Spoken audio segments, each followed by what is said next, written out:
Hello and welcome guys, स्वागत है आप सभी का माय कॉलेज बड़ी में। मैं हूं आपके साथ इंदु। आज बात करेंगे आप किस तरह से अपने स्टडीज के साथ एक्स्ट्रा करिकुलर एक्टिविटी को और साथ ही साथ अपनी इंटर्नशिप को मैनेज कर सकते हैं।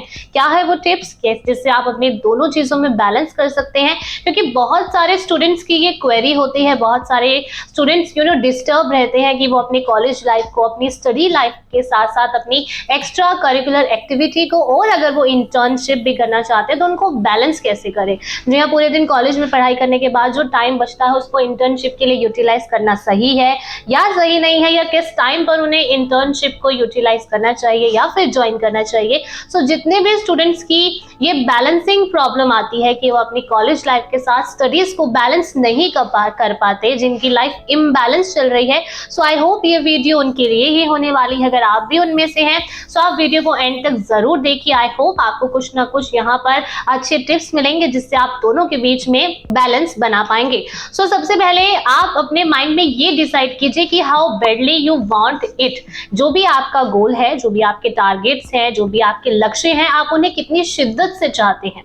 जी हाँ, यहाँ पर आप उन्हें कितनी शिद्दत से चाहते हैं और आपकी प्रायोरिटी क्या है। क्या आपकी प्रायोरिटी इंटर्नशिप है या फिर आपकी प्रायोरिटी आपकी पढ़ाई को कंप्लीट करके आपके गोल को अचीव करना है। और अगर आप पढ़ाई में ब्रिलियंट है तो आप यहाँ पर अपनी प्रायोरिटी को डाइवर्ट कर सकते हैं, अपनी प्रायोरिटी को बांट भी सकते हैं। कहने का तात्पर्य है, अगर मैं सिंपल शब्दों में कहूँ कि आप क्या चाहते हैं, आपका क्या उद्देश्य है पैसे कमाना। क्योंकि बहुत सारे स्टूडेंट्स होते हैं जो कॉलेज जाने के साथ साथ अर्न करना चाहते हैं। उन्हें लगता है कि उनकी पॉकेट मनी जो है वो कुछ ना कुछ कर ले, इंटर्नशिप कर ले, उससे भी निकल जाए। तो आपको सबसे पहले अपनी प्रायोरिटी, अपने गोल्स सेट करने पड़ेंगे कि आप किस चीज को कितनी ज्यादा चाहते हैं। आपकी प्रायोरिटी क्या है। अगर आपकी प्रायोरिटी सिर्फ पढ़ाई है, सिर्फ पढ़ाई आप करना चाहते हैं, तो फिर ऑफ कोर्स आपको इंटर्नशिप की तरफ ध्यान नहीं देना है। अपने फ्रेंड्स को नहीं देखना है कि मेरे फ्रेंड्स भी जो है पढ़ाई के साथ इंटर्नशिप कर रहे हैं तो मुझे भी करना चाहिए। नहीं, ये फैक्टर नहीं आना चाहिए। इससे जो है इम्बैलेंस ऑफ कोर्स क्रिएट होता है।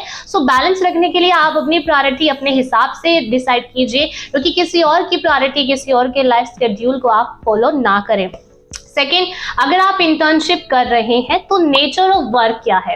एक है कि आप ऑफलाइन जा रहे हैं या फिर आपने ऑनलाइन साधन को चूज किया है। अगर आप ऑफ कोर्स ऑफलाइन जाकर कहीं इंटर्नशिप करेंगे, काम करेंगे, तो आपका उसमें आने और जाने में वक्त लगेगा, और जितना वक्त आपका आने और जाने में लग जाएगा ऑफ कोर्स आप उसे कहीं और यूटिलाइज कर सकते हैं। उतने ही घंटे आप पढ़ सकते हैं, अपने सेमेस्टर्स, असाइनमेंट, अपनी एक्टिविटीज, अपने टेस्ट, या फिर आप वो किसी और चीज के प्रैक्टिस में भी दे सकते हैं। तो mode of nature of work यानी कि नेचर ऑफ वर्क आप जरूर डिसाइड कीजिए। और मेरे अकॉर्डिंग आपको जो है ऑनलाइन काम ज्यादा चूज करना चाहिए, क्योंकि ऑनलाइन क्या होगा कि अगर आप स्टडीज से या कॉलेज से अपने घर आते हैं तो आप घर बैठे बैठे भी इंटर्नशिप कर सकते हैं, जिसमें आपके आने जाने का वक्त बचेगा। और वही वक्त जो है आप कुछ घंटे की इंटर्नशिप करके उससे जो है उसे यूज कर सकते हैं। वीडियो में आगे बढ़ेंगे, बट उससे पहले आपको कोई भी डाउट है, क्वेरी है रिगार्डिंग एनी कोर्स, यूनिवर्सिटी और exam, then you can fill our profile analysis form, the link for which is given in the description. Our team will contact you as soon as possible and will clear all your queries. इसके बाद साथ ही साथ है time of internship. देखिए यहाँ पर ये सबसे जरूरी पहलू है समझने के लिए कि आपको इंटर्नशिप का टाइम कैसे, कब और किस वक्त डिसाइड करना है। अगर आप इंटर्नशिप कर रहे हैं अपनी कॉलेज के साथ साथ, अपनी स्टडीज के साथ साथ, तो आप ये ध्यान रखें कि या तो सेमेस्टर शुरू होने से पहले आप इंटर्नशिप को ज्वाइन कीजिए, क्योंकि जब भी कोई नया सेमेस्टर शुरू होता है तो ये तो आप सभी जानते हैं कि 2 से 3 महीने ज्यादा पढ़ाई नहीं होती है। 2 से 3 महीने जो है ज्यादा आपको असाइनमेंट नहीं दिए जाते हैं, ज्यादा आपको एक्टिविटीज नहीं कराई जाती। तो उन 3 महीनों में आप स्मूथली जो है इंटर्नशिप कर सकते हैं, या फिर आप जो है सेमेस्टर खत्म होने के बाद के जो 3 महीने होते हैं उसमें आप इंटर्नशिप को चूज करें। तो ये काफी ज्यादा बैलेंस रहेगा आपकी स्टडीज के बीच में और इंटर्नशिप के बीच में। लेकिन अगर कोई स्टूडेंट इंटर्नशिप सेमेस्टर के बीच में ज्वाइन कर लेता है, एग्जाम टाइम पे ज्वाइन कर लेते हैं, तो ये इम्बैलेंस क्रिएट करेंगे, जिससे आपके मार्क्स पर भी काफी नेगेटिव इफेक्ट पड़ेगा। तो आपको टाइम इंटर्नशिप का सबसे ज्यादा ध्यान रखना है। फोर्थ और सबसे इंपॉर्टेंट जो फैक्टर है that is your mental health.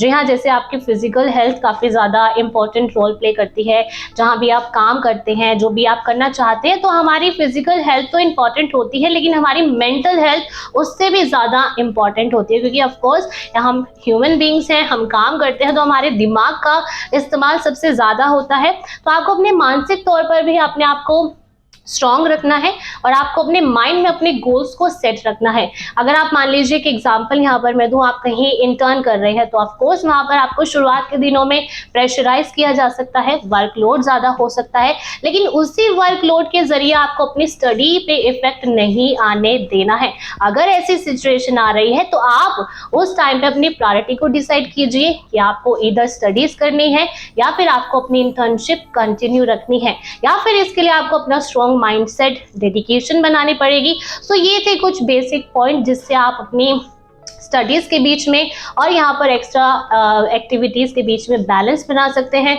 I hope आपको ये टिप्स अच्छी लगी होंगी। अगर अच्छी लगी हो तो आप भी इन्हें यूज कर सकते हैं, अपने कॉलेज और स्टडीज लाइफ में अप्लाई कर सकते हैं। फिलहाल के लिए इतना ही, और चैनल को जाते जाते लाइक, शेयर एंड सब्सक्राइब करना बिल्कुल ना भूलें।